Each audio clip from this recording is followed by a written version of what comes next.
Hey nappy friend, welcome back to our nappy little club. You're home now, and we saved your spot. Tonight we're going to leave the familiar comforts of our modern world behind and drift back in time. We're traveling to an era of profound vision and astonishing bravery, but we won't be on the front lines with the generals or the politicians. Instead, we'll be stepping into the quiet, determined shoes of a Civil War field nurse to experience the unseen sacrifices and the gentle, steely resilience required to mend a broken nation, one soldier at a time.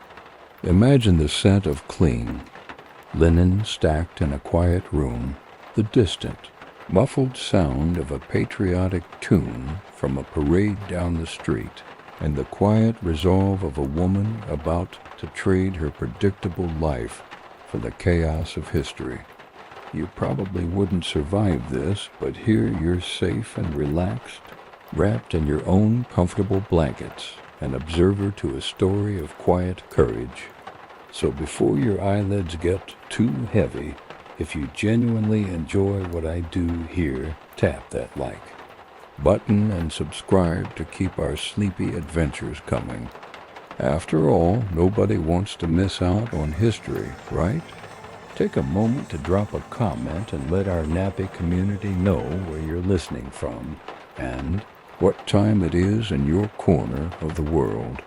It's always a quiet joy to see how far our little club stretches. So dim your lights, tune into the soft, comforting fan hum, and ease gently into tonight's journey, because you're now officially in nappy community. You're not just listening, you're an essential part of our nappy family, where every night is soothing, special, and yours. You're safe, valued, and always welcome. You are in the parlor, the late afternoon sun casting long, dusty fingers of light across the floral patterns of the rug. It's a room defined by order. The porcelain teacups are resting quietly in their saucers. The family Bible sits squarely on its dedicated table, and your needlepoint, a rather ambitious depiction of a pastoral scene, lies in its hoop, a silent testament to tranquil afternoons just like this one. Outside, the world is anything but tranquil. It's the second year of the war, and the initial, almost festive patriotism has curdled into something more grim. The newspapers you pretend not to read, which your father folds with a heavy sigh each evening, are filled with lists of names and dispatches from places you can't quite picture, places like Shiloh and Antietam. They are just names, but they feel like stones dropping into the placid pond of your life. Your sewing circle, once a hub for genteel gossip and tea cakes, has transformed. Now, you and the other ladies of the town spend your afternoons scraping linen to make lint for bandages and rolling them with a focused intensity. You're supporting the war effort, they say. It's your womanly duty, but for you it feels hollow, like sending a thimble of water to fight a raging fire. The feeling grows each day, a quiet but persistent hum beneath the surface of your serene life. You read the published appeals in the papers, letters from a woman named Dorothea Dix, the union's new superintendent of female nurses. She isn't asking for delicate flowers. She's calling for plain, respectable women over 30 to bring maternal care, sobriety, and, most of all, order to the masculine chaos of military hospitals. You are not yet 30, but you are certainly plain in your own estimation, and you feel a calling that resonates deeper than the church bell. On Sunday, your father, a man who believes a woman's sphere is a fortress to protect her from the world's harshness, is aghast. Alara, it is no place for you, he says, his voice tight with a mixture of fear and disapproval. The things you would see The men, it is unthinkable. Your mother is more direct, her horror laced with a fine social terror. What will people say? A young woman of your standing, unchaperoned, in a camp. You can hear the unsaid words hanging in the air. A camp full of rough, wounded, and dying men. It's a scenario so far removed from your reality that it feels like a scene from a grim, cautionary novel. You understand their fear. You feel it yourself, a cold knot in the pit of your stomach. But the call to do something, to be useful in a way that matters more than embroidered pillowcases, is stronger. You can't quite articulate it, not even to yourself. Is it for the Union? For your cousin Thomas, whose last letter was a smudge of cheerful bravado from somewhere in Tennessee? Or is it for you, for a chance to live a life larger than this quiet, sun-dusted room? Centuries later, historians will still ponder this, debating if women like you were driven by pure patriotic fire, a yearning for adventure forbidden to your sex, or the simple, quiet desire to be profoundly useful in a world that often saw you as merely decorative. You suspect in your heart it's a messy, tangled knot of all three. And so you make your solemn vow, not in a church or a public square, but in the quiet of your own mind. You will go. The packing of your small wooden trunk is a ritual of renunciation. You lovingly fold a favorite calico dress with its cheerful blue sprigs and place it back in the wardrobe.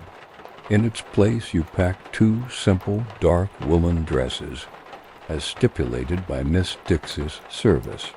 They are designed not for beauty, but for durability and to hide the inevitable stains. You pack sturdy shoes, plain aprons, and your warmest shawl. This is one of the strange, almost forgotten facts of this mobilization. Women were given strict packing lists, a uniform of modesty and utility. No hoops, no frills, no colorful ribbons. You are to be a sobering, calming presence, not a distraction. You leave your small bottle of lavender water on the dresser, and instead pack a bar of harsh, carbolic soap, its scent a premonition of the medicinal world you are about to enter. The final item you place inside is a small, worn copy of poems by Mrs. Browning, a fragile link to the person you are now before you become someone else entirely. You close the lid, the soft click, echoing the closing of a door on your former life. The decision is made, the trunk is packed, and as you look out the window at the familiar, peaceful street, you feel a terrifying, exhilarating sense of purpose. You are no longer just Ilara Vance's daughter and needlepoint enthusiast. You are a volunteer nurse on your way to war. The farewell at the train station is a small, stiff portrait of anxiety. Your father, looking older than he did yesterday, presses a few dollars into your hand with a formal, "Be safe, Ilara, do your duty, and return to us." His voice is brittle, an attempt at stoicism that doesn't quite hide the tremor of fear for you. Your mother, however, has abandoned all pretense. Her hug is fierce, her tears dampening the shoulder of your plain, dark dress. She slips a small, cloth-wrapped parcel into your pocket. "Ginger chews," she whispers, "for an upset stomach." The gesture is so profoundly maternal, so rooted in the world of scraped knees and childhood fevers, that it almost undoes. You feel a sudden, sharp longing for the simple problems that a ginger chew could solve. Boarding the train is like entering another country. This is not the clean, orderly passenger car of family visits to the city. This is a vessel of war. The air is thick with the smell of damp wool, cheap cigar smoke, and the metallic scent of nervous sweat. Every seat is taken, the aisles crowded with young men in ill-fitting blue uniforms, their faces a mixture of bravado and sheer terror. They are boys, you realize, trying to fill the shapes of men. You find a space on a hard wooden bench next to a woman whose severe posture and tightly pinned gray bun command a small island of calm in the chaos. She introduces herself as Mrs. Gable, a widow from Philadelphia, also answering Miss Dix's call. Her presence is a small comfort, a silent acknowledgement that you are not entirely alone in this strange new world. The train lurches forward, its whistle a mournful scream. For hours the journey is a series of jolts and long, unexplained pauses. On sidings, as trains laden with cannons and munitions are given priority. This is your first real lesson in military life. You are now subject to a logic that has nothing to do with schedules or comfort. A prime example of the logistical tangle that defined the entire war effort. Your destination is not the grand, columned capital you've seen in engravings, but a sprawling, chaotic city of canvas and mud on its outskirts. The sheer scale of the encampment is breathtaking. Tents stretched to the horizon in every direction, a temporary city humming with a nervous masculine energy. You and 24 other female volunteers are guided through the muck, your sensible shoes already caked in mud, to a drafty wooden building that serves as a makeshift lecture hall. Here, your formal training commences. It lasts exactly 2 hours. An army surgeon, a man whose face is etched with exhaustion, addresses you all in a weary monotone.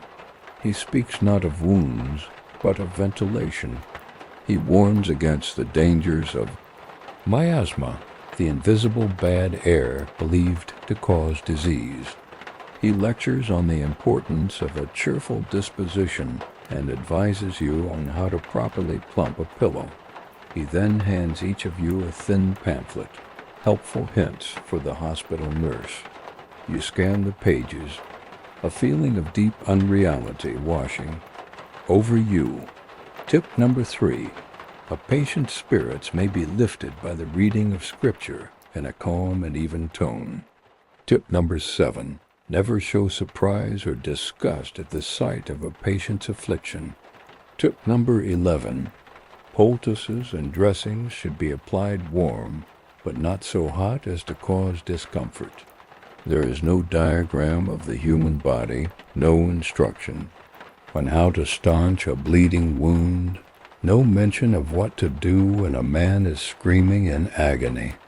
It's the equivalent of being taught how to polish the silver before a banquet that will, by all accounts, be a bloodbath. You have a moment of quiet, hysterical humor. You feel perfectly prepared to manage a minor headache or a case of low morale. For the gaping realities of war, you and your pamphlet will have to improvise. This minimal, almost comically inadequate training was the reality for many nurses who were expected to learn their trade through raw, unforgiving experience. That night, you lie on a narrow cot in a long barracks filled with the other volunteers. The air is cold, and you can hear the rain begin to drum a steady rhythm on the roof.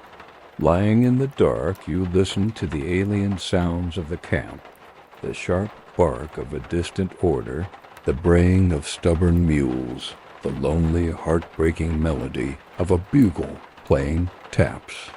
You think about the immense, sprawling operation you've just glimpsed. The sheer volume of men, animals, and material is staggering, and yet it all seems so precarious. You saw wagons mired to their axles in mud and heard men complaining about delayed rations.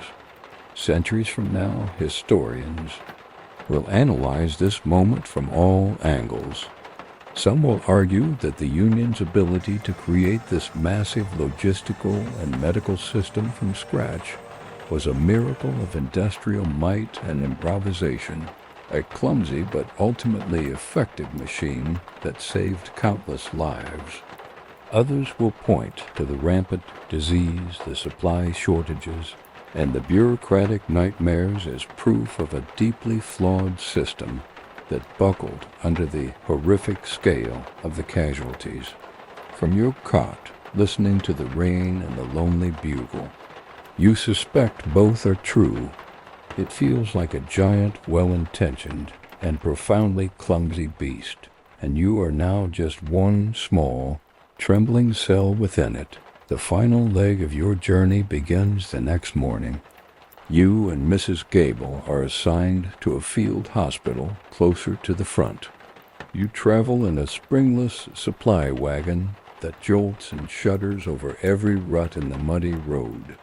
The familiar sounds of the main camp fade behind you, replaced by a growing, intermittent rumbling that vibrates through the floorboards of the wagon. It's a deep, gut-level sound like a storm on the horizon. Thunder? You ask the driver, a grim-faced man who hasn't spoken a word for miles. He shakes his head, his eyes fixed on the road ahead. Artillery, he says, and the single. Word erases the last vestiges of the life you left behind. The chaos is no longer a newspaper headline or a logistical problem. It is a sound, and you are driving directly toward it. The supply wagon groans to a halt on the muddy track. The driver, silent for the last hour, simply points a calloused finger towards a small, white building. This is it. It's a simple country church, its white clapboard siding and modest steeple looking like 1,000 other peaceful houses of worship you've seen. But the peace is a facade. The lawn is not empty. It's covered with men on blankets, some writhing quietly, others unnervingly still. A steady, grim procession of stretcher-bearers flows in and out of the heavy front doors, their movements efficient and devoid of emotion. The rumble of artillery you heard in the wagon is a constant physical presence here, a vibration you feel deep in your bones. It's the heartbeat of this new, terrible world. You climb down from the wagon, your legs stiff, and the first wave hits you. It's the smell, a thick, inescapable miasma that coats the back of your throat, the foul metallic odor of old blood mixed with human waste, sweat, and the sickly sweet chemical sharpness of chloroform and ether. It is the smell of organized suffering, and you know with an awful certainty that you will never forget it. Then comes the sound. It's not the sharp, individual cries you might have imagined, but a single, continuous, layered chord of human misery, a low, humming chorus of groans, punctuated by hacking coughs, delirious muttering, and the occasional sharp cry for a mother, or for water, or for God. You stand frozen for a moment, your small trunk in your hand feeling like a single, useless drop of rain about to fall into an ocean of pain. The heavy doors of the church are propped open. As you step across the threshold, you leave the world you knew behind.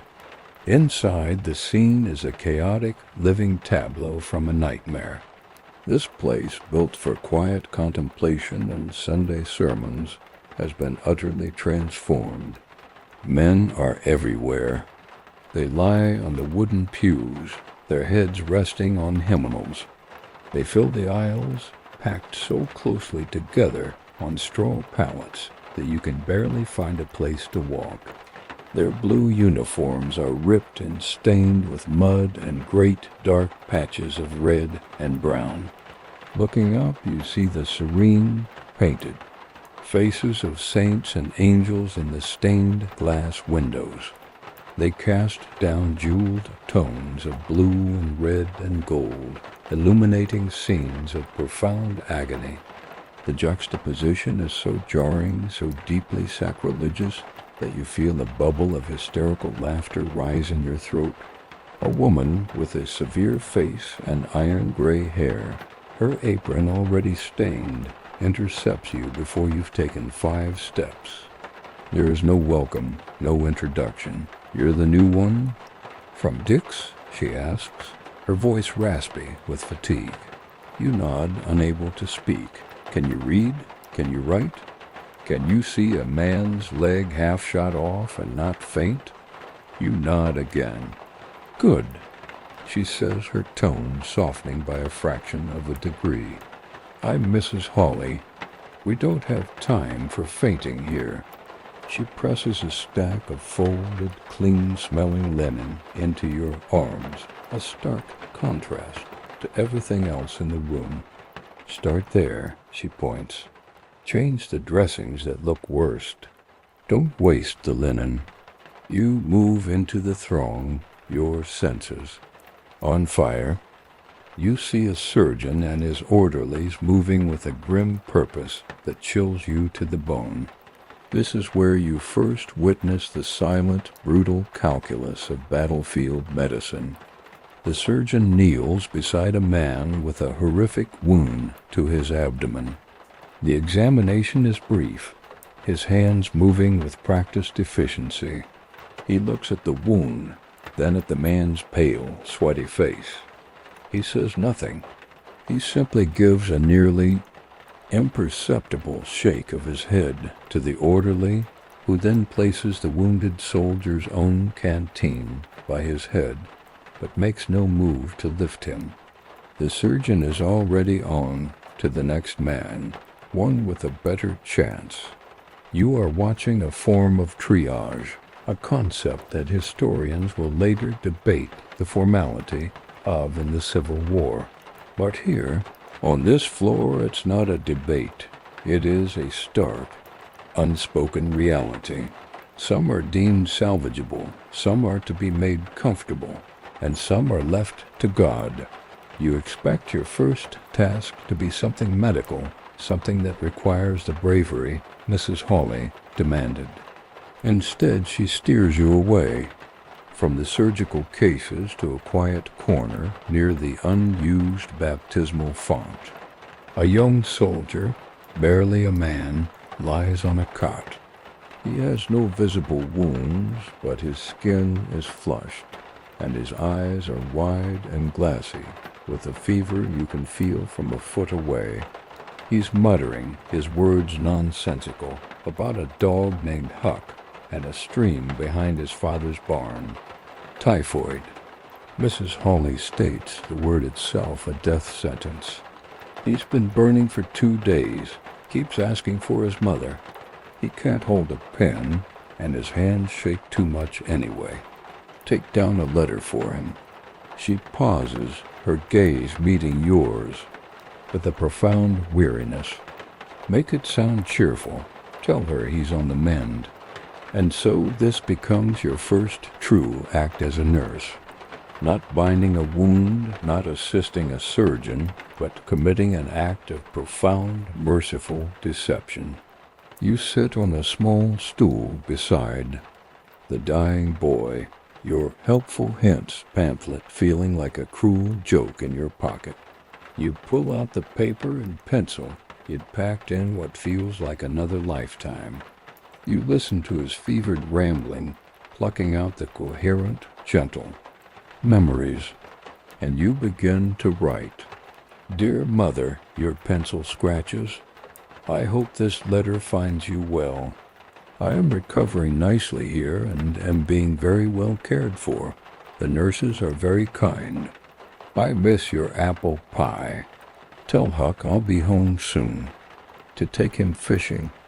Each lie is a small, sharp pain, in your own chest, a tiny sacrifice of truth for the sake of a stranger's peace.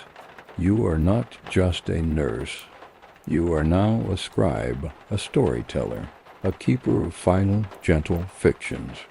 The sun sets, the colored light from the windows fades to gray, and the real work has just begun.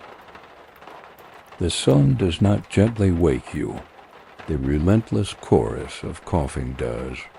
Morning in the makeshift hospital does not arrive with birdsong, but with the shuffling of orderlies and the low, collective groan of men waking to another day of pain. Before the sun has fully cleared the tree line, Mrs. Hawley is on the move, her energy a force of nature that seems to shame the weariness out of everyone around her.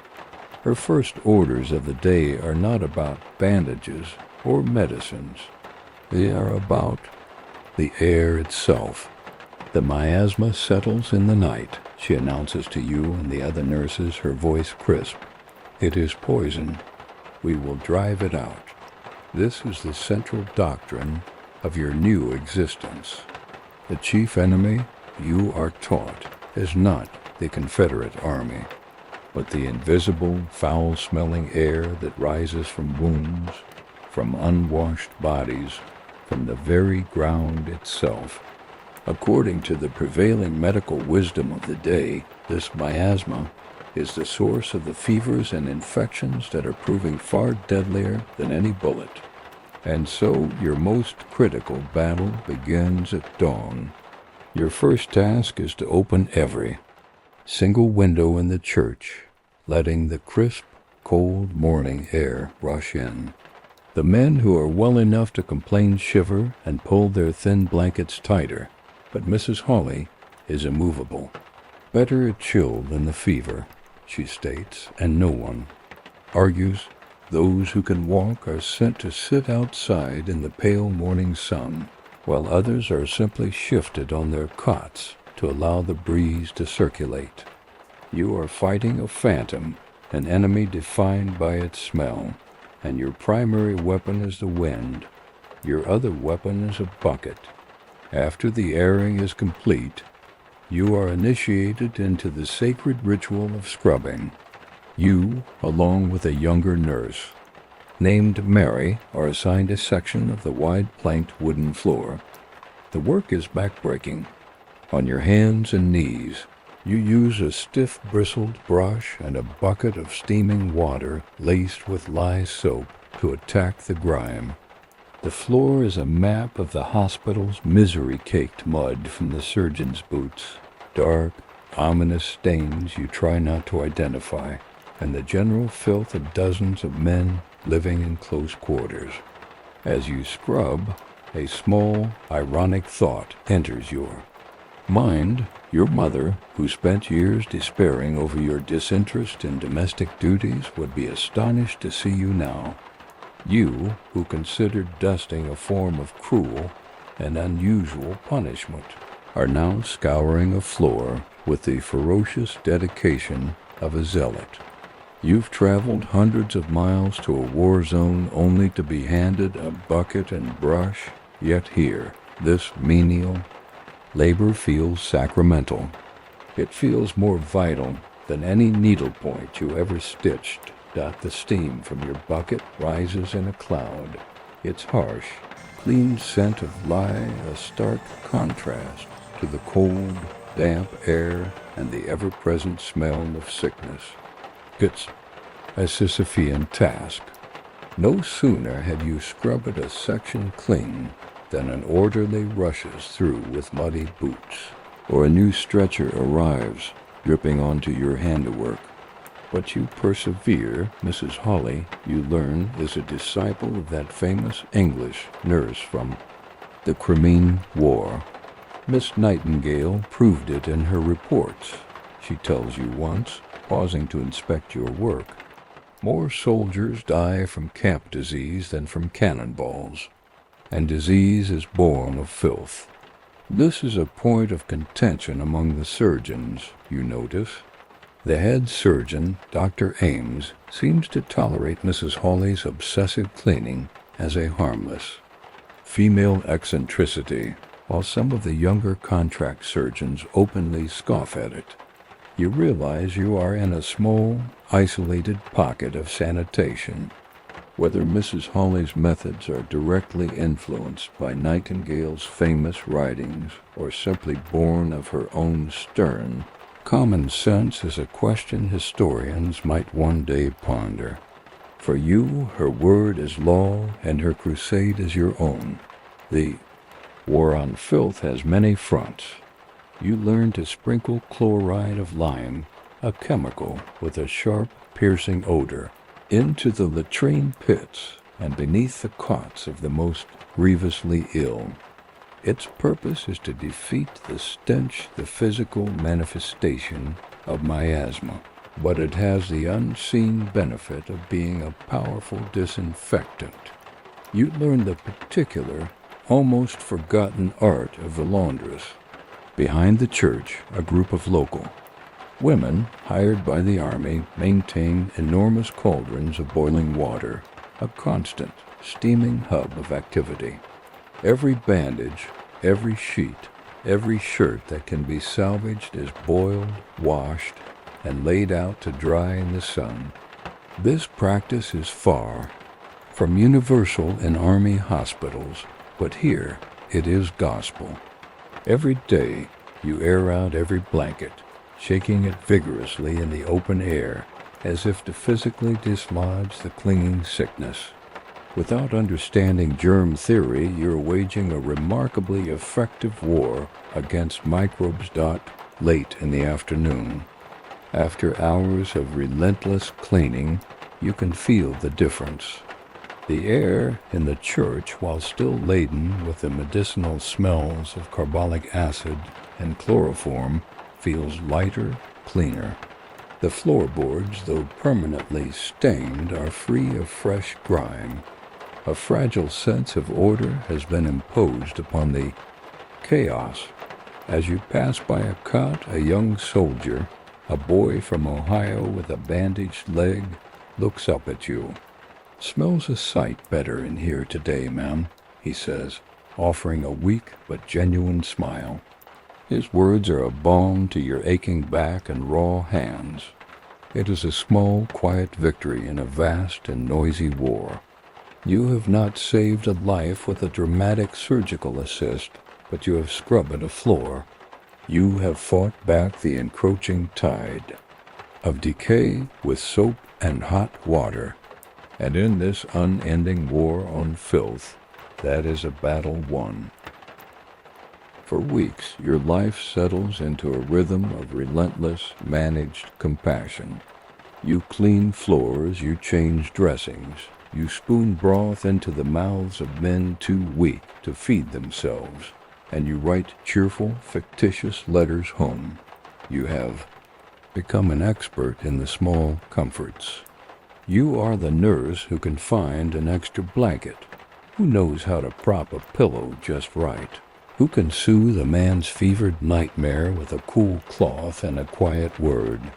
But you have remained outside the one place that looms largest in the hospital's psychic landscape, the surgeon's corner. It is a space you have only glimpsed, sectioned off by a stained canvas sheet in the church's vestry, a place from which men emerge transformed, always lesser in mass, but, God willing, greater in their chance of survival.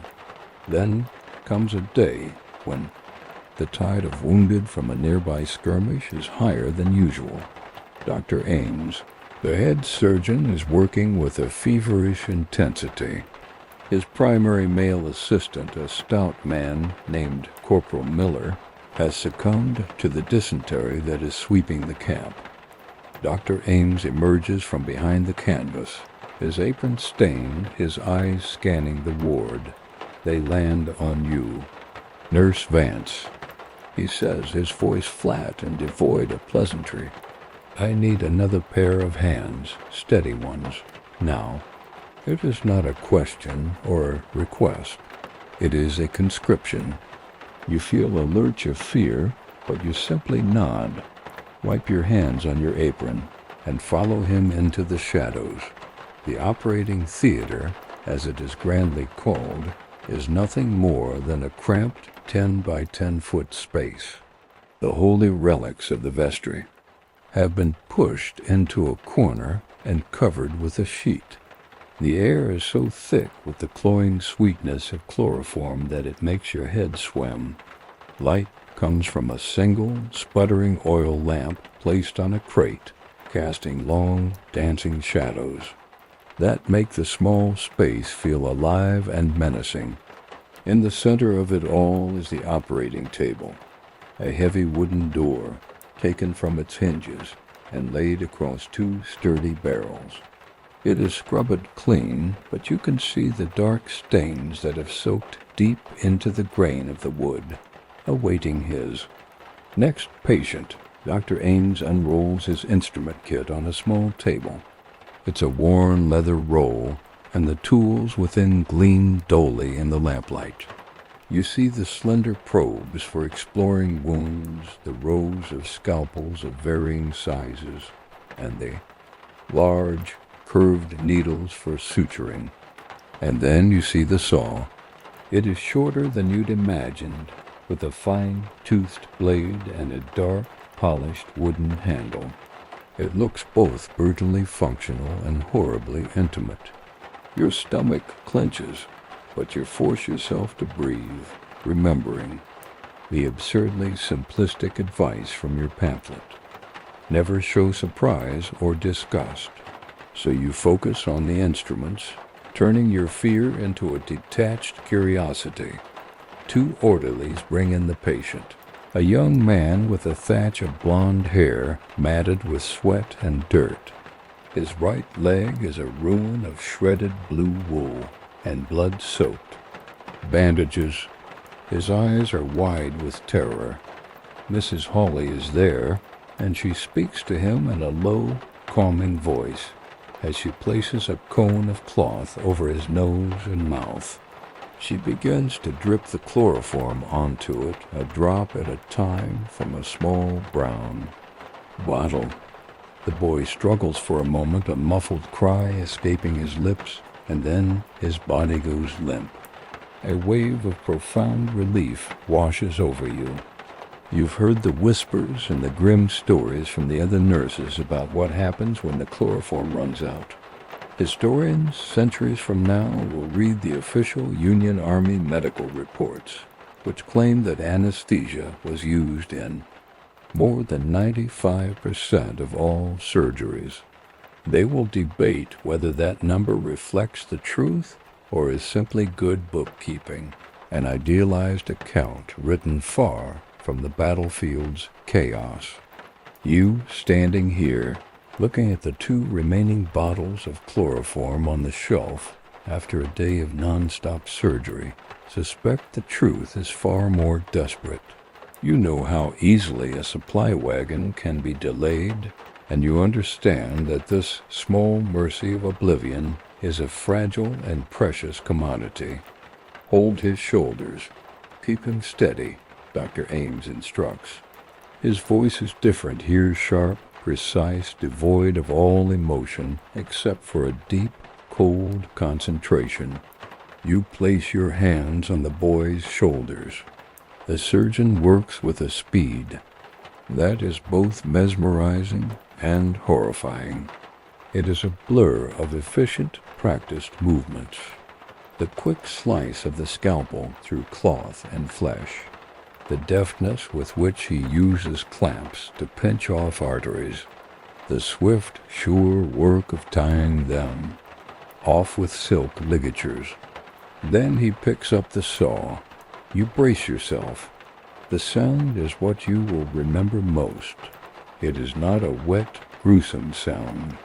It is a dry, grating rasp, the sound of a carpenter sawing through a tough piece of wood, impossibly magnified in the tense silence of the small room.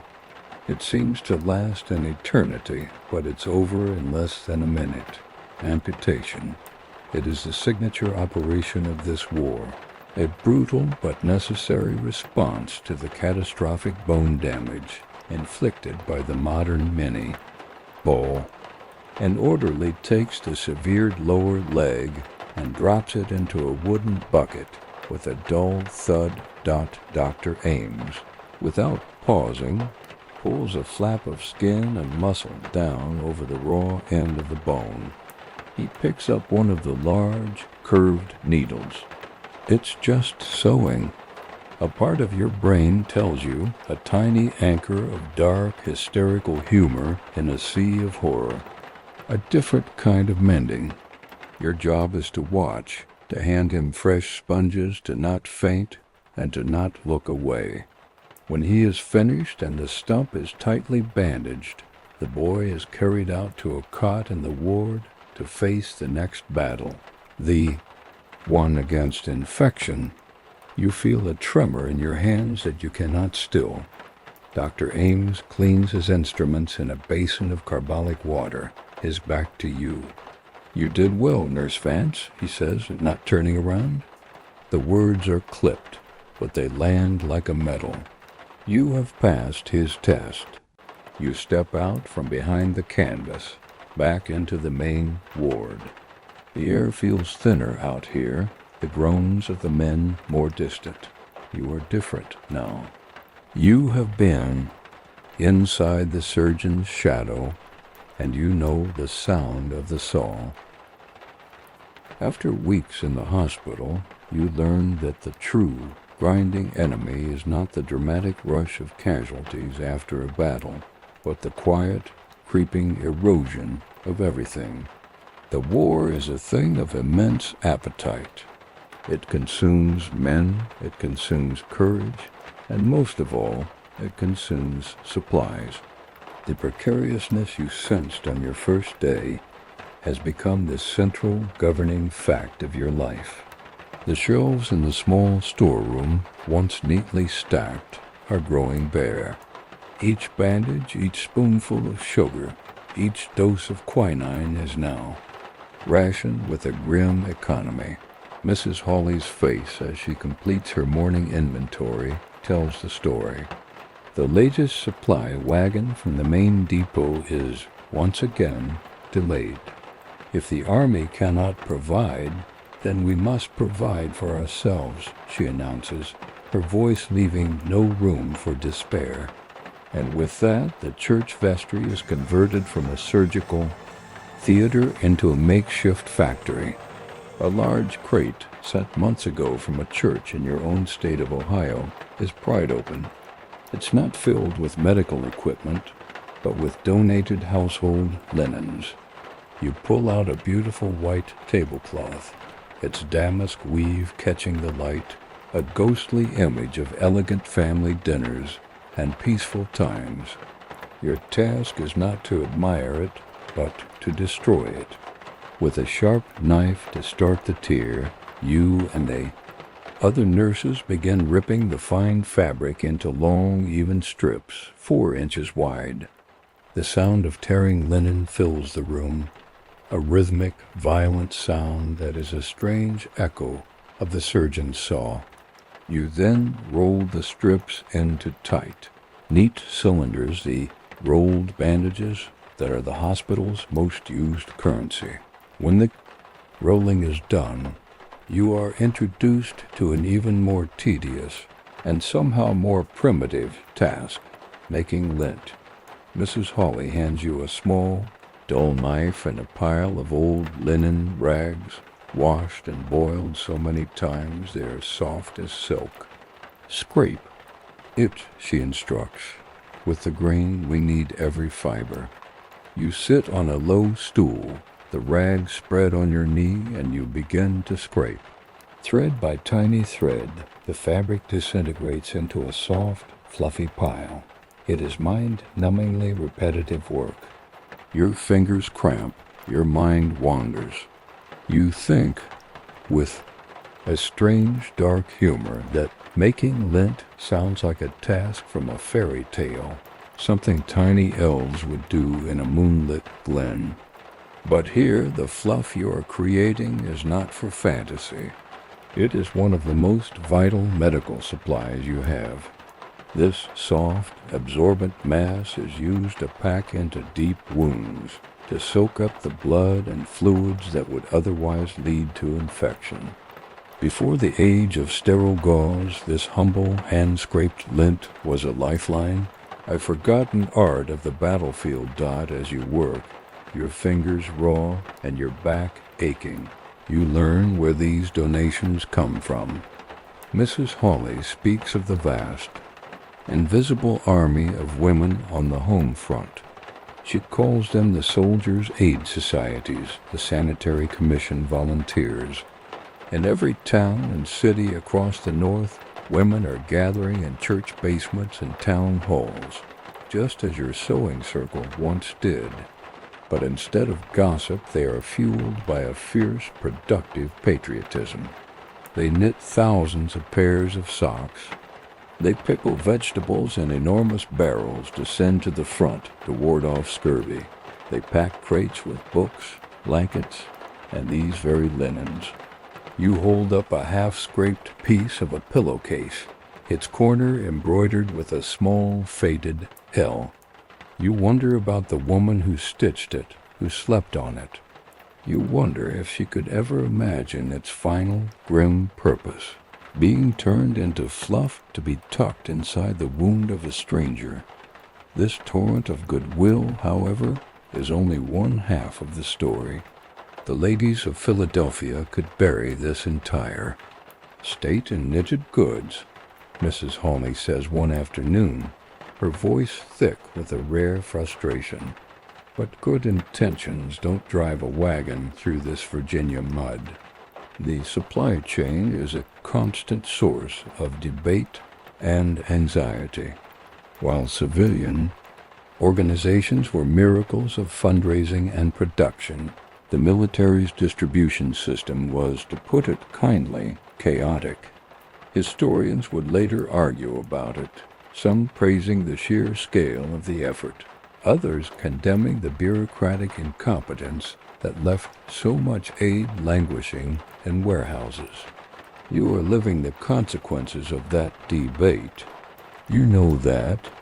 Somewhere, perhaps in a depot in Washington, D.C., there are likely thousands of professionally made bandages sitting in a crate, tied up in red tape.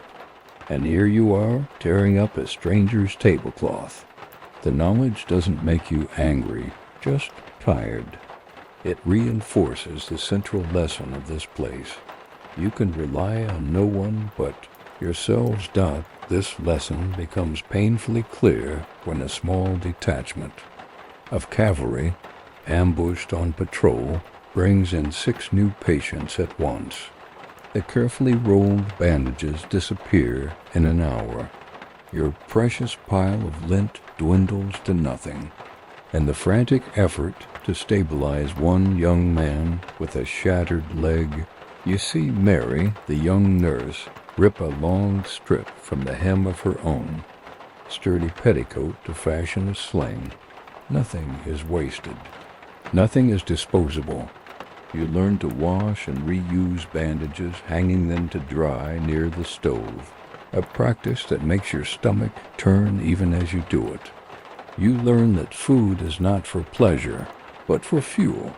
Hardtack that could break a tooth, salted meat, and endless cups of bitter, chicory-laced coffee.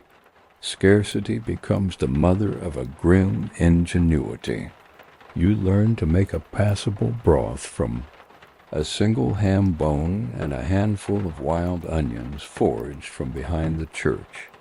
You become not just a nurse, but a quartermaster, a scavenger, and a wizard of making something from almost nothing. At the end of another exhausting day, you don't just feel the ache in your bones. You feel a new, fierce, and profound appreciation for the mundane, a clean strip of cloth, a full bottle of carbolic acid, a day when the supplies on hand are equal to the suffering in the beds. The war, you have discovered, is fought on 2 fronts. There is the day war, a frantic physical battle against wounds, filth, and scarcity, waged with bandages, buckets, and the surgeon's saw. Then there is the night war, The night war is quieter, fought in the flickering glow of a few oil lamps after the surgeons have retired and the ward has settled into a restless truce with pain.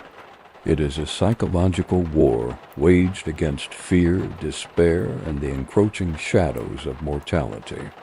This is the front where your most important tools are not in your medical kit, but are your patience, your steady hand with a pen, and your ability to listen. It begins with a quiet request, a voice barely a whisper, from a cot in the corner.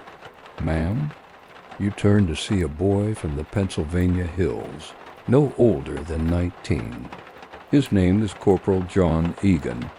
A week ago, his wound, a seemingly clean shot through the calf, was considered minor. Now infection has set in, a creeping fire that has turned his skin a ghastly pale and brought a feverish glint to his eyes. Dr. Ames has been honest with him. The leg will have to come off, and even then, his chances are slim. John knows he, as losing his own private war, he also knows he cannot write. In the vast citizen army of the Union, this is a common, unspoken fact. These boys are farmers, laborers, and frontiersmen, their hands more familiar with an axe or a plow than a pen. So they rely on people like you. "Ma'am," he repeats, his voice cracking, "could you take a letter for my mother?" You pull a low stool to his bedside, the worn wood scraping softly on the floor. You take out your small portfolio of paper, now dog-eared and precious, and the pencil you keep perpetually sharpened. The small pool of light from your lamp creates an intimate stage for this final performance, pushing the long, shadowy rows of sleeping soldiers into the background. For this moment, the universe shrinks to just the two of you, the rustle of the paper and his halting, whispered words. You are no longer a nurse. You are a confessor, a conduit, a vessel for a life being hastily summarized and sent home. He does not speak of glory or patriotism. The great abstract causes for which the war is supposedly being fought have no place here in this quiet, fevered transaction. He speaks of the small, tangible things that constitute a life. Tell her not to sell the brown calf, he begins. It'll be a good milker next year. You write. Tell my brother Tim he can have my good pocket knife, the one with the pearl handle, but he's to keep it sharp. You write. He dictates a fumbling, heartfelt apology to a girl named Sarah Miller, a story about a misunderstanding at a church picnic that has clearly haunted him for 2 years. He tells you where he hid his enlistment money, $20 precious, in a loose stone behind the fireplace, and that it's for his mother to buy a new winter shawl. You become the keeper of his secrets, the executor of his tiny humble. As state as his words come, sometimes clear and strong, sometimes dissolving into a feverish mumble. You face a quiet, profound dilemma. His grammar is rough, his language simple, and occasionally punctuated with a soft curse when a jolt of pain sears through him. Do you record his words exactly as spoken, preserving his authentic voice for his mother to read? Or do you polish them? Do you change his "I ain't scared of nothing" to a more heroic "I feel no fear"? Do you edit out the profanity, replacing it with a more pious sentiment? In this moment, you hold the power to shape his memory, to craft the final version of her son that his mother will carry with her forever. Centuries from now, historians will pore over troves of these letters, debating this very question. They will analyze the vocabulary, the sentence structure, trying to parse the authentic voice of the soldier, from the mediating influence of the scribe. Sitting here, you understand the truth is not that simple. You are not a machine. You are a translator not just of words, but of meaning and intent. You decide on a gentle edit. You keep the pocket knife and the brown calf, but you soften the rough edges of his speech, ensuring his last words will be a comfort, not another wound. When you finish, you read the letter back to him, your voice low and even. My dearest mother, I hope this finds you well. I am being cared for by kind people here. He listens, his eyes closed. When you finish, a single tear escapes and traces a path through the grime on his cheek. That's it, man, he whispers. That sounds right. That sounds like me, only better. He reaches for the paper, but his hand shakes too much. So he makes his mark, a feeble X at the bottom of the page. Beneath it, you sign your own name, a small, official footnote to his life, transcribed by Elara Vance, volunteer nurse. John Egan dies 2 days later, before the letter can even be sent. Mrs. Hawley gently takes it from his cooled hands to be included with his few belongings. You watch her fold it, and you know this is a ritual you will perform again and again. With each letter, you feel a piece of your own spirit being chipped away, replaced by the weight of these last words. You are becoming the hospital's most prolific and most tragic author, writing dozens of stories that all have the same ending. The psychological toll of it, you realize, is a wound that no surgeon can see and no medicine can heal. In the grim arithmetic of the hospital, there are survivors and there are statistics. Sergeant Thomas Miller was supposed to be a survivor. He is a man carved from granite and stubbornness, a farmer from Illinois who has been with his regiment since the first Bull Run. He came to you 3 weeks ago with a foot shattered by shrapnel. Dr. Ames performed a clean amputation below the knee, and against the odds, the wound healed without putrefaction. Miller became one of the hospital's small triumphs. He is a source of gruff, cynical humor in his corner of the ward, already whittling a piece of scrap wood with his good hand and boasting about the clever prosthetic foot he'll design for himself. He is a testament to the idea that a man can be broken by this war and still endure. Then, one morning, the survivor begins to fade. It doesn't start with a groan of pain or a fresh bleed from his stump. It starts with a quiet refusal of his morning coffee. He complains of a headache that hammers behind his eyes and a deep, profound ache in his bones, as if his very marrow is tired. By evening, the fever has arrived. It is not the hot, angry fever of an infected wound, but a slow, inexorable burn that seems to be consuming him from the inside out. Dr. Ames examines him, his face losing its usual professional detachment and settling into a familiar, weary resignation. "It's the camp fever," he says to you quietly, using the soldier's catch-all term for typhoid. The diagnosis hangs in the air.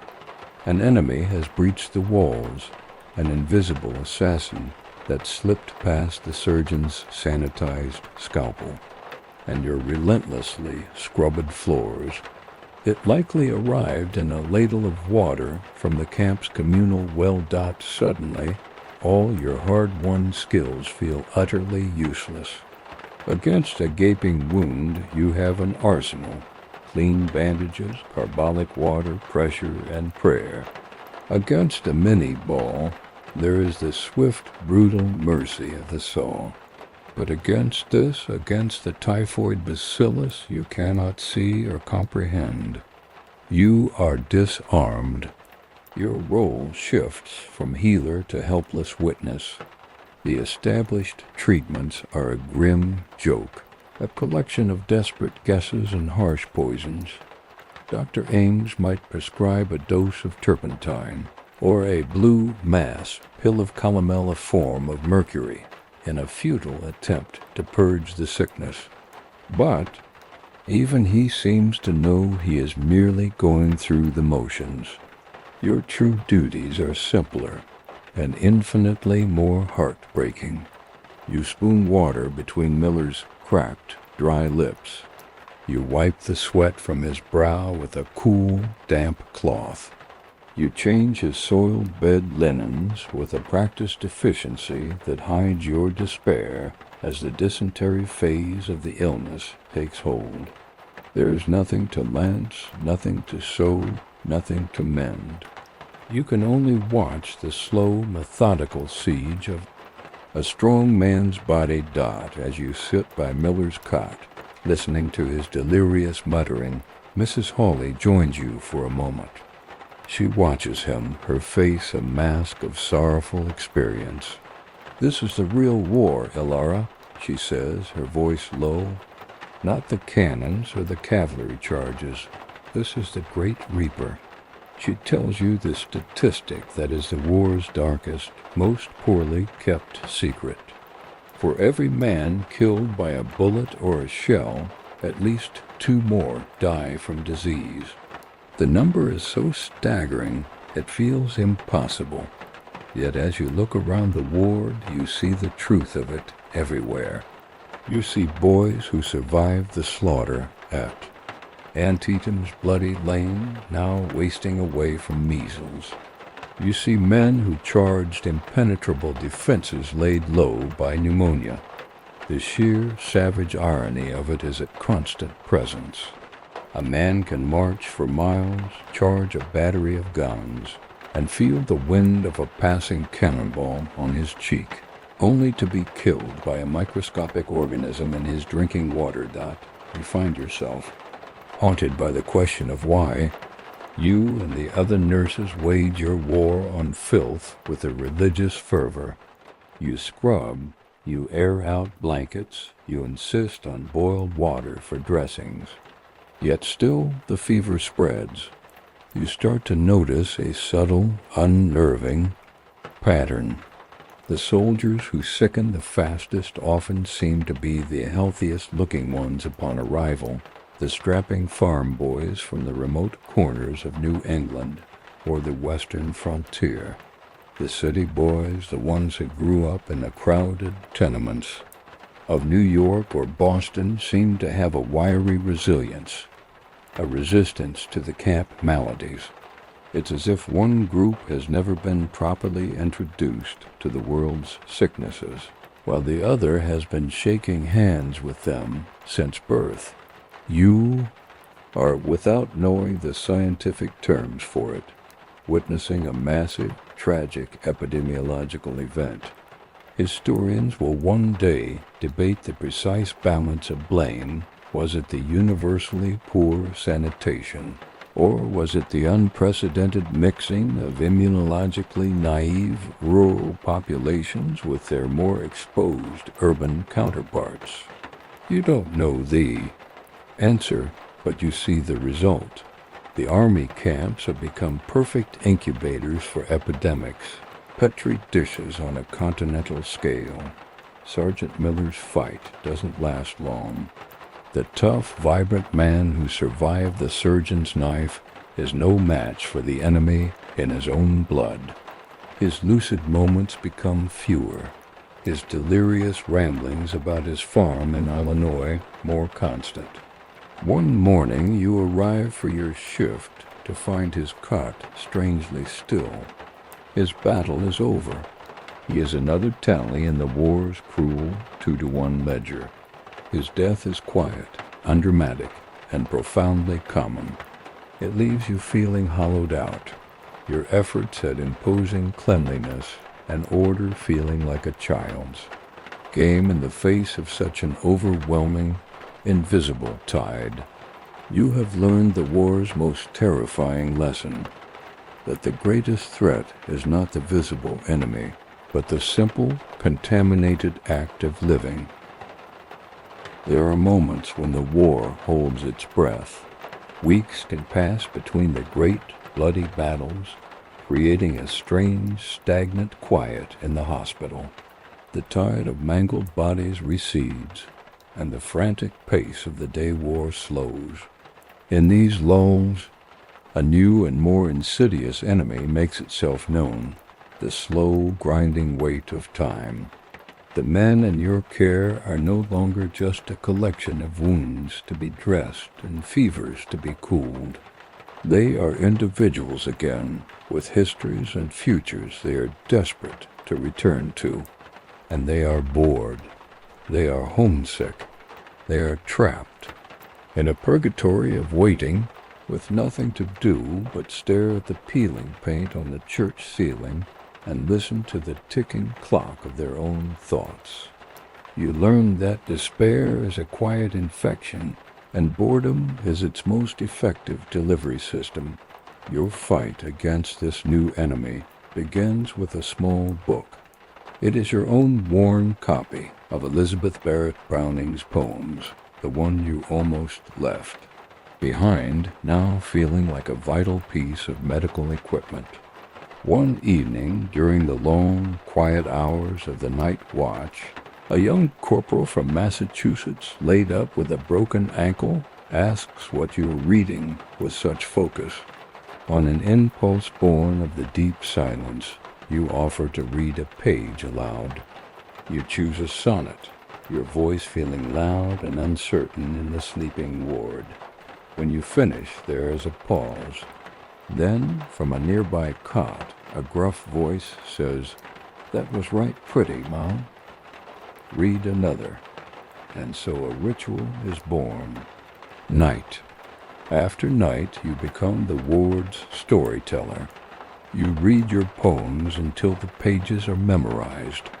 You read from old newspapers, serialized novels about dashing heroes and dastardly villains that feel a world away. Your voice becomes an anchor, a thread of narrative that pulls the men out of their own heads and into a shared story, even for just a little while. The fight against monotony gains a powerful new ally with the arrival of a soldier who was a printer's apprentice in Philadelphia. He has a quick wit and an inability to sit still, even with his arm in a sling. He proposes that the ward should have its own newspaper. The idea, at first, seems absurd, but it catches fire.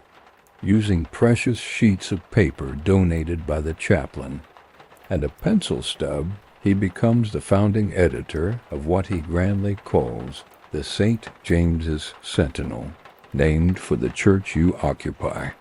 It is a masterpiece of gallows humor and communal spirit. It has a social column announcing new patient. Arrivals. It features terrible poems about hospital food, written by a soldier who fancies himself a bard. The centerpiece of the first issue is a mock advertisement. Feeling overburdened by pesky limbs? Visit the offices of Dr. Ames & Co. for our famous quick step leg removal. Fast, efficient, satisfaction not guaranteed. The men roar with laughter. The dark, terrifying thing that haunts them all is, for a moment, reduced to a joke. Reading the Sentinel aloud becomes a weekly ceremony, a moment that transforms a room of wounded strangers into a community, bound by their own private, satirical view of the world. One night after you finish reading a particularly sentimental poem about a soldier's return to his sweetheart, a profound quiet settles over the ward. Then, from the far corner, a man with a bandage covering one eye begins to hum, his voice soft and reedy. The tune is instantly recognizable. Another man picks it up, adding the first few words, his voice thick with a Welsh accent. mid. Pleasures and palaces though we may roam, soon more voices join, tentative at first, then growing in strength. It's a chorus of the broken and the homesick. A boy from Tennessee who lost 2 brothers at Chickamauga sings with tears streaming down his face. A gruff sergeant who you thought was made of stone sings with his eyes closed, his voice surprisingly gentle. They are singing home, sweet home. The performance is not beautiful. It is a collection of off-key, raspy, and weak voices, but it is the most powerful piece of music you have ever heard, Dot. As you listen, the sound washing over the ward in a wave of shared melancholy, you wonder about the strange alchemy of a simple song. Does it merely give voice to the sadness that is already there, a longing for home that is the constant, unspoken ache in every man's heart? Or does it, in a way, create the feeling itself, providing a formal, acceptable script for an emotion that is otherwise too raw to express? A soldier is not supposed to weep openly for his mother, but he can sing a song about it, and his tears become part of a shared, permissible ritual. Historians and scholars looking back might analyze the sentimental culture of the era and debate this very point. Did the songs reflect the soldiers' feelings or shape them? Listening to this raw, unguarded chorus, you feel the answer is both. The song is not the source of the wound, but it is the key that unlocks it, that allows the poison of unshed tears to be released. The final notes of the song fade away. The silence that returns is different. It is not an empty silence of exhaustion and pain. It is a full silence, heavy with memory and a profound, unspoken connection. You see men who have been lying side by side for weeks, as strangers now look at each other with a quiet recognition. In this fragile, whispered song in the dark, they have reminded each other of who they were before they were soldiers, and who they hope to be again. You know this peace is fleeting, but you also know that comfort is its own form of medicine, and sometimes it is the most powerful treatment you have to offer. You have learned to fight many enemies in this church-turned hospital. You have fought pain, infection, despair, and the constant, grinding scarcity of resources. But now, as you enter your 4th month of service, a new front opens in your personal. War. This enemy does not carry a rifle or a virus, but a leather-bound diploma and a profound sense of his own superiority. His name is Dr. Davies, a young contract surgeon newly arrived from a prestigious medical college in Philadelphia. He is ambitious, technically skilled, and he carries with him the unshakable conviction that women have no place in a military hospital, where Dr. aims. The head surgeon is weary and pragmatic. Dr. Davies is arrogant and dogmatic. He views you and the other female nurses not as colleagues, but as a necessary inconvenience, a sanctioned sentimentality, as you once heard him mutter to an orderly. He sees your efforts to create order and comfort as frivolous distractions from the real work. Your meticulously prepared beef broths for the men too weak for salt pork are coddling. Your insistence on airing out the ward each morning is an invitation to pneumonia. He believes a hospital should be run with the rigid discipline of a barracks, not the soft touch of a sick room. There is an unspoken, sharp-edged irony in the fact that this man, who can expertly amputate a limb in under 10 minutes, seems utterly baffled by the basic human need for a clean bedsheet or a nourishing meal. the simmering conflict comes to a boil in the far right corner of the ward. It is a notoriously unlucky spot. The air there is stagnant, and the men quartered. In its 3 cots seem dangerously prone to wound fever, the dreaded pyemia and hospital gangrene that are the true terror of any surgeon. 2 men have already died there in the last month. You and Mrs. Hawley are convinced the problem is environmental. It is the bad air, the miasma, that is settled in that poorly ventilated corner. Your proposed solution is simple, based on the principles of sanitation you now hold as gospel. Move the current patient, a young man with a nasty thigh wound, to another cot. Pry open the window that was boarded up to stop drafts, and give the entire area a merciless scrubbing with carbolic acid dot. You choose your moment and present this humble suggestion to Dr. Davies while he is reviewing the patient's chart. He doesn't even look up from the page. "Nurse," he says, his voice dripping with condescension, "your duties consist of following the orders of the medical staff. They do not include formulating theories of atmospheric poisoning." He finally looks at you, his eyes cold. You will stick to changing his bandages as ordered. Am I clear? The dismissal is absolute, the insult sharpened by the presence of a teenage male orderly who smirks at your rebuke. In that moment you feel the full, frustrating weight of your position. You are more than a maid, but in his eyes you are infinitely less than a medical professional. You retreat, your face burning, and ponder the root of his hostility. Is it simply because you are a woman? Does he look at you and see only a fragile, emotional creature who has wandered out of her proper domestic sphere? Or is it something more complex? He possesses a formal education, a piece of paper that grants him authority and a vocabulary of Latin terms. Your expertise has been earned on your hands and knees on these very floorboards. It is a practical, observational knowledge focused on the whole patient, not just the wound.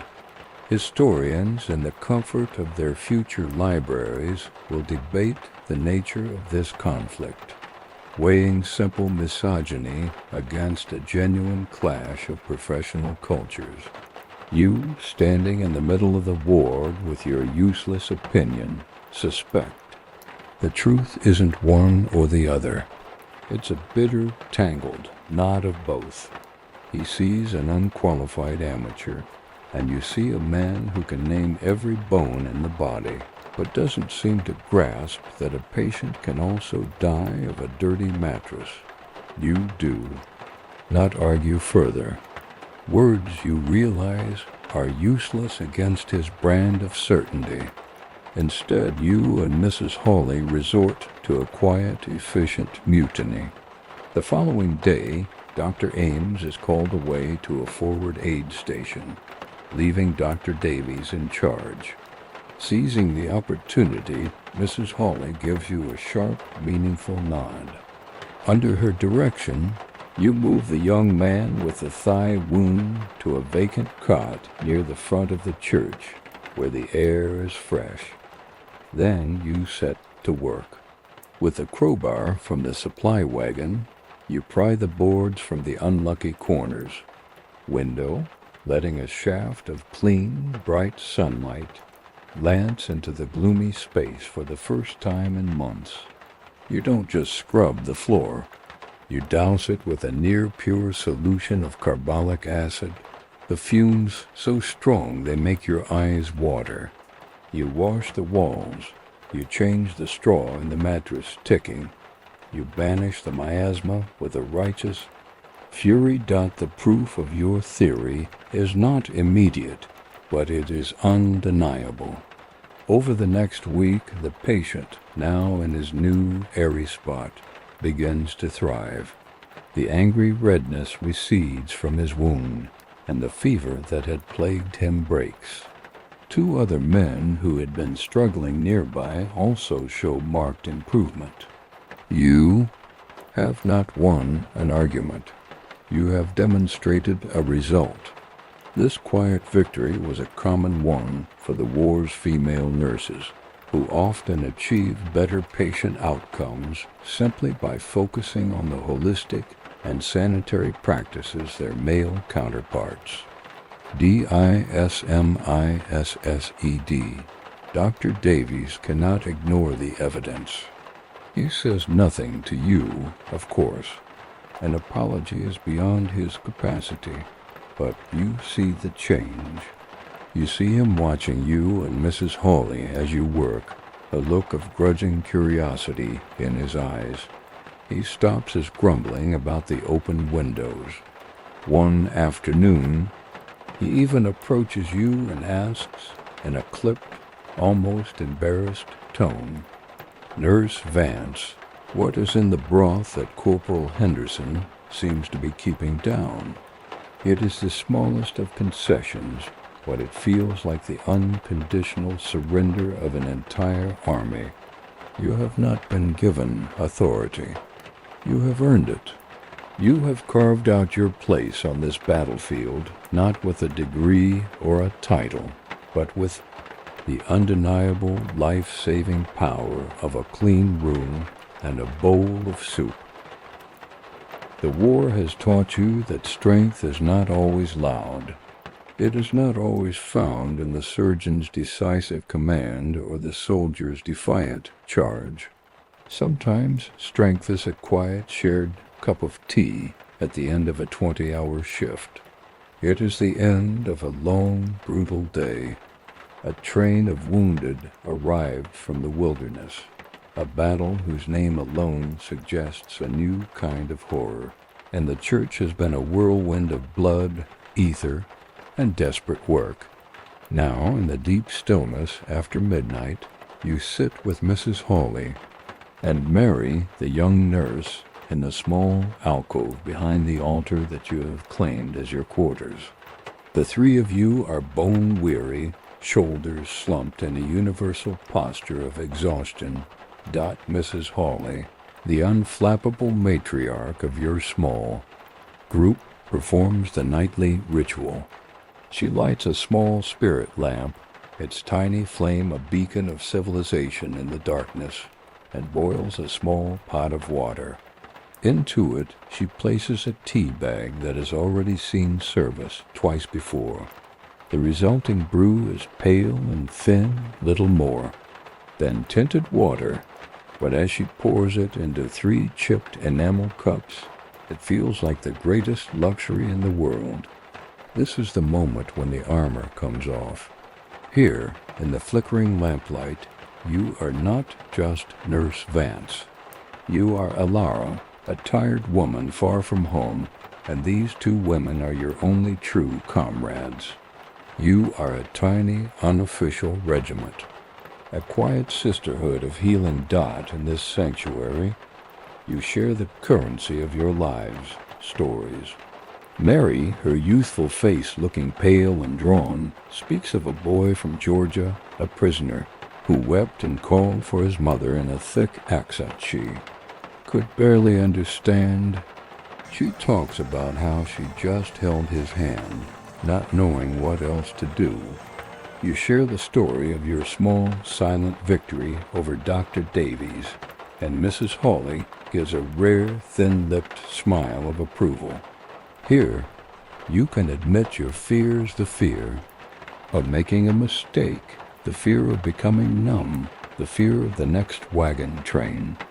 This shared vulnerability is the source of your collective strength. The conversation invariably turns to the practical. This is where your real education happens, far from any textbook or surgeon's lecture. This is the unwritten encyclopedia, a female knowledge passed down in hushed tones.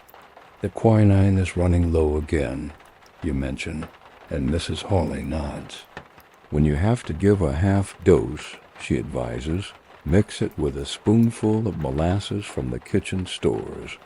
The sweetness hides the bitterness, and the boy thinks he's getting a treat.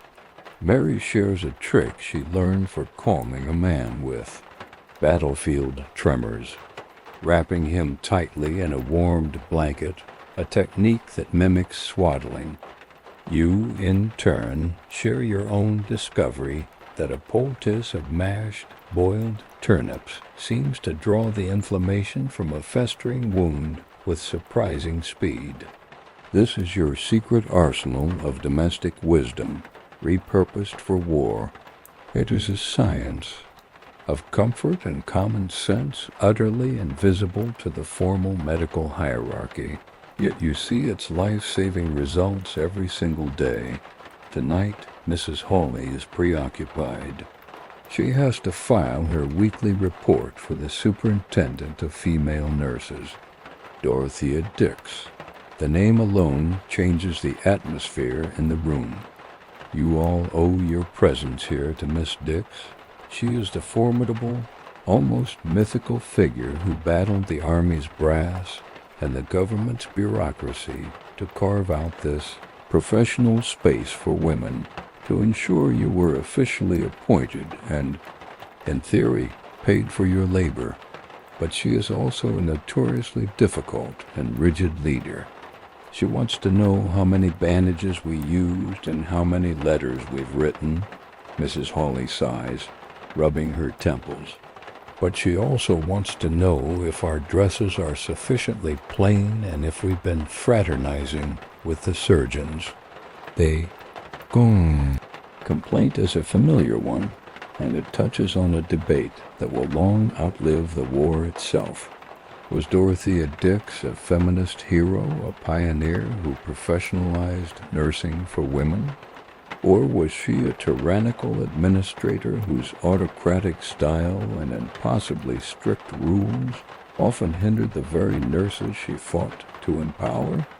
You look at Mrs. Hawley's tired face and think the answer, like everything else in this war, is complicated.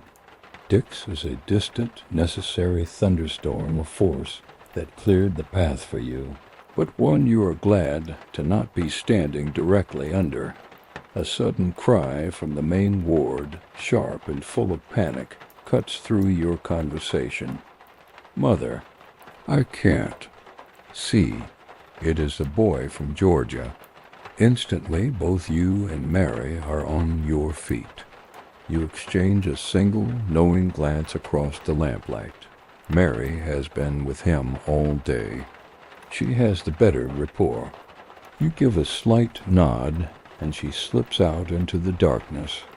That silent, split-second exchange is the essence of your sisterhood. It is an unspoken choreography of shared responsibility, a deep understanding of each other's strengths and breaking points that makes your small team function so effectively. You finish your tea in the new silence. You know you only have a few hours before the sun rises and the day war begins anew. But as you look at Mrs. Hawley, writing her report by the tiny flame, you do not feel despair. You feel a quiet, steely resolve. The surgeons have their diplomas and their scalpels. The Army has its regulations and its cannons. But you have this. You have the secret knowledge of a turnip poultice, the comfort of a shared cup of weak tea, and the silent, unshakable support of the woman sitting across from you. You have a sisterhood, and you are beginning to understand that in the long, grinding war against death, it is the most powerful weapon of all. The hour before dawn is a time of ghosts. The great groaning machine of the hospital has ground to a temporary halt. The last of the wounded from yesterday's brutal skirmish have been operated on, bandaged, or left to God. The surgeons sleep, the sleep of the utterly spent. In the deep blue-gray twilight of the ward, The only sounds are the soft sighs and sleeping murmurs of the men. You stand by the window you helped pry open, a window that now feels like your own small victory, and look out. The camp is a dark, sprawling creature, its hundreds of cook fires now just embers, glowing like sleepy red eyes. The cannons on the ridge are finally, blessedly silent dot. You see your reflection in the wavy, imperfect glass, a pale and ghostly image superimposed over the sleeping camp. You don't recognize the woman looking back at you. Not really. You remember the girl who packed her trunk in Ohio, the one whose heart swelled with a naive, patriotic certainty. The girl who thought courage was a loud, dramatic thing. What would she think of this woman with her perpetually tired eyes, her hands stained with nitrate of silver, her face etched with a weary competence? This woman who was an expert in things no lady should ever know, the sickly sweet smell of chloroform, the subtle shift in a man's breathing that signals the end, the precise weight of a severed limb. That girl seems a lifetime away, a character from another story. You think of the men who have passed through these doors, the ones who survived. They go home with empty sleeves, with wooden legs, with livid, puckered scars that map the story of their war upon their skin. But you know they carry deeper wounds. You've seen it in the eyes of the veterans, a haunted, distant look that some have started calling the soldier's heart. You've seen them flinch at a dropped metal tray, their bodies instantly reliving the crash of an artillery shell. You've woken them from nightmares where they scream out names and places you cannot comprehend. The war has branded their souls, and as you stand here in the quiet, you admit a truth you have long held at bay. It has branded you too. You have nightmares of your own, a recurring dream of endlessly rolling bandages that never get clean. You feel a quiet numbness at times, a necessary wall you've built around your heart to keep from shattering.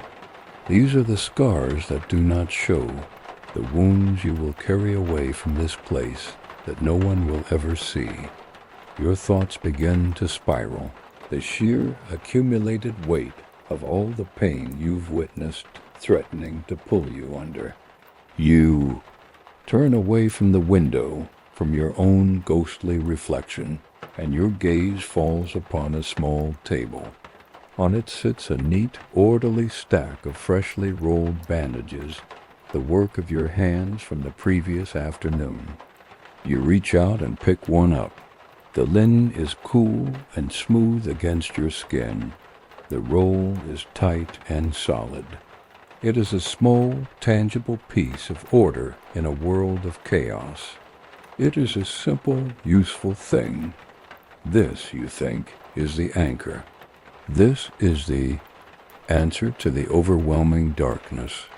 You cannot stop the war. You cannot unfire the bullets, but you can do this. You can take what is torn and render it whole. You can take what is soiled and make it clean.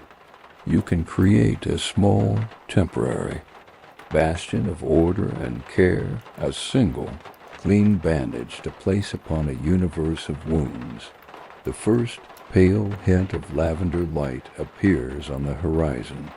Dawn is coming, and with it, a question you rarely allow yourself to ponder. What comes after? When the last gun falls silent and the armies dissolve, where will you go? Could you return to your quiet life in Ohio, to a world of tea parties and needlepoint after you have held the artery of a dying man between your fingers? What will become of this quiet sisterhood of women who have tasted real responsibility and proven their mettle in the crucible of this war? You look out at the rising sun and know that historians will one day debate the war's impact on your gender. Did this experience forge a new generation of leaders, women who would go on to fight for their own rights with the same tenacity they showed here? Or were you all just temporary expedients to be thanked, praised, and then politely ushered back into the domestic sphere, your contributions fading into a footnote? Standing here, you don't have the answer. You only know with an unshakable certainty that you cannot go back. The girl who came to this war is gone forever. The sun clears the horizon now, bathing the muddy camp in a soft, forgiving golden light. The light doesn't erase the horrors of the night, nor does it promise that today will be without pain. It simply promises another day to offer a sip of water, to write a letter, to bring a moment of peace. In a cot nearby, a young corporal, newly arrived, stirs, and his eyes flutter open. He sees you standing there, a calm, steady figure against the morning light, and the fear in his eyes softens, replaced by a flicker of hope. You offer him a small, tired smile. For now this is your purpose, and as the sun climbs higher, you feel not joy, not peace, but a deep, quiet resilience. You feel the strength to face the dawn dot, and so our story of Ilara comes to a close. The sounds of the hospital begin to soften and fade into the background. The sharp medicinal smells of chloroform and carbolic acid dissolve into the gentle, familiar scent of your own quiet room. The murmur of the wounded men is replaced by the soft, steady hum of a distant fan, a comforting, rhythmic sound that carries you further and further away from the world of the past. Let the image of Ilara, standing strong in the morning light, be a symbol of quiet resilience. She has found her purpose not in grand gestures, but in small, steady acts of compassion, in the gentle folding of a clean bandage, in the offering of a cool cup of water, in the quiet strength of a shared look with a sister nurse. Her story is one of profound difficulty, yet it is also one of profound humanity. Feel the tension in your own shoulders begin to release now. Let go of the anxieties of the day, just as the hospital ward lets go of the tension of the night. Your own bed is a safe harbor, a quiet corner of the world where you are protected and at peace.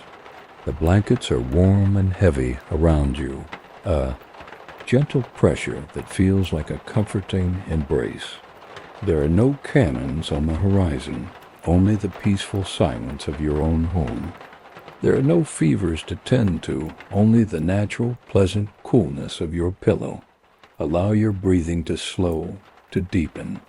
With each soft exhale, you release a little more of the day, a little more of the world outside. You are drifting now on a calm and gentle current, away from all worry, away from all effort.